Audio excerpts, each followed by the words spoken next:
उत्तर ऐकण्यासाठी आतुरतेने वाट पाहतोय. उत्तर ऐकूया. बसा. चला लवकर.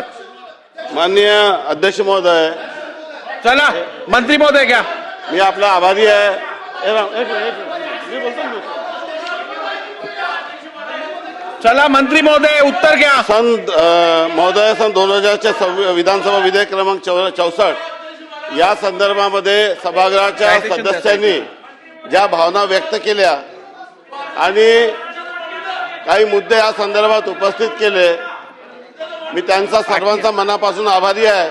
आणि त्यांनी केलेल्या रामटेकच्या राम मंदिरासाठी केलेल्या सहकार्यासाठी मी त्यांना मनापासून धन्यवाद देतो.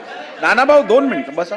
माननीय सांगतो तुम्हाला. बसा बसा. मी अध्यक्ष महोदय, बसा बसा. मी सांगतो. मी या संदर्भामध्ये आपल्या संदर्भामध्ये सन्माननीय सदस्यांनी जे मुद्दे उपस्थित केले त्या संदर्भामध्ये बसा.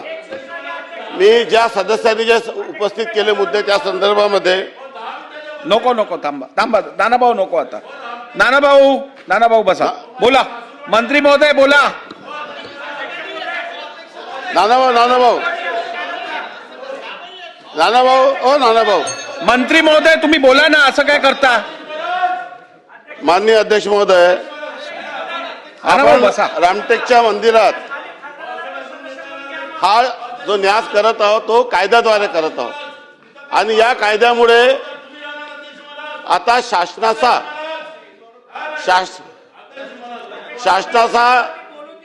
माननीय अध्यक्ष महोदय, त्यांचं तेवढं होऊ दे मग देतो. बसा. नानाभाऊ तुम्ही प्रश्न विचारा नंतर एकदम बोला प्लीज. ऐकून तर घ्या. सहकार्य करा. देत आहेत. चला बसून घ्या. देतो. थांबा जरा. माझा अधिकार आहे ना. माननीय अध्यक्ष महोदय, देतो. माझी जबाबदारी आहे. तुम्ही बसा. चला बसा.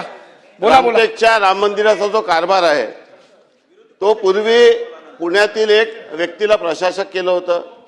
ते 6 महिन्यात 4 महिन्यात एकदा येत होते. नंतर कोर्टाने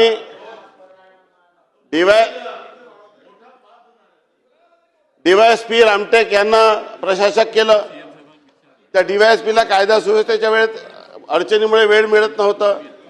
मग कोर्टाने त्यांना रामटेकच्या HDO ला या ठिकाणी प्रशासक केलं आणि न्यायालयात एक प्रकरण सुरू होतं ज्यामध्ये 1971 ला डेप्टी चॅरिटी कमिशनरने ऑर्डर दिलं की हे मंदिर हे प्रायव्हेट ट्रस्ट आहे. प्रायव्हेट ट्रस्ट नाही, हे पब्लिक ट्रस्ट आहे. पब्लिक मंदिर आहे. त्यानंतर जॉईंट चॅरिटी कमिशनरकडे केस चालली.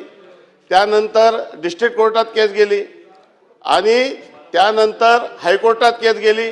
परत ही केस रिमांड झाली आणि नंतर डेप्टी चॅरिटी कमिशनरने या केसमध्ये ऑर्डर केलं. आजची उद्योगनगरी न्यूजला सबस्क्राईब, बेल आयकॉनला प्रेस करा, लाईक, कमेंट आणि शेअर करा.